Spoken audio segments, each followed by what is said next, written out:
John Woodward investigates why she's been able to repeatedly commit crimes.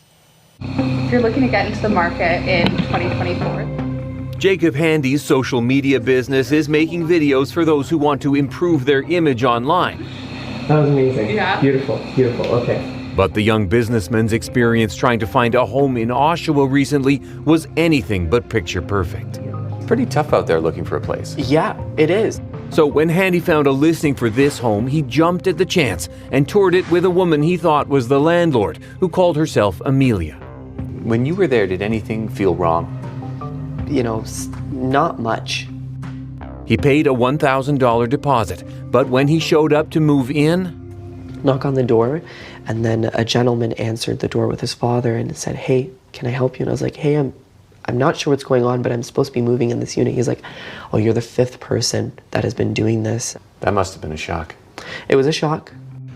Handy looked at his payment records. The money didn't go to Amelia, but to a woman named Colleen Hull, a convicted con artist who court records show was accused of doing something like this to more than 50 victims, almost every month for years, possibly taking advantage of a tight market with high rents.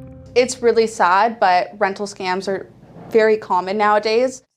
Realtor Summer Morrissey checked for the name of the home's real landlord. That is not Colleen Hull. Correct. For me, it's shock.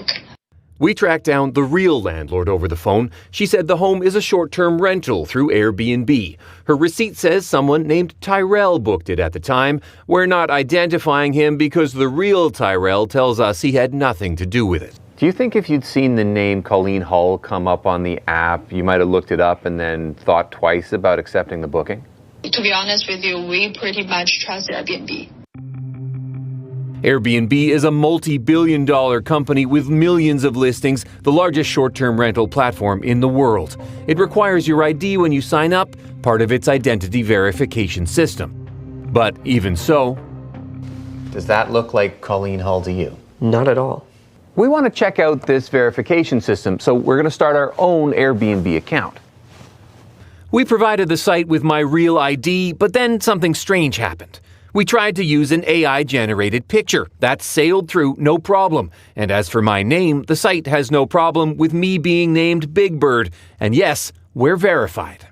Well, if you assume that the platform has vetted this individual, then chances are you're going to be disappointed. Claudiu Popa is the CEO of Data Risk Canada. He says the site may know who provided it with ID, but it should be sharing that with hosts so they know who they're dealing with. And that's definitely not enough in situations where information is being processed and financial transactions are taking place. Airbnb says it keeps real customer information on file and knows who its customers are, even if its landlords may not. It also has rating systems that hosts can rely on. Tyrell's account was poorly rated. The company says it's deleted that account. I thought that you had to provide some form of identification. We used an AI-generated picture and the name of fictional characters. Do you think that's okay? I don't think that's okay at all. Andy wishes either the landlord or Airbnb had been checking who they were dealing with before he lost $1,000 and a promising place to live. And in part 3, John investigates how a system that is supposed to get fraudsters to pay back what they stole is millions behind in collections. That story will air tonight on CTV National News.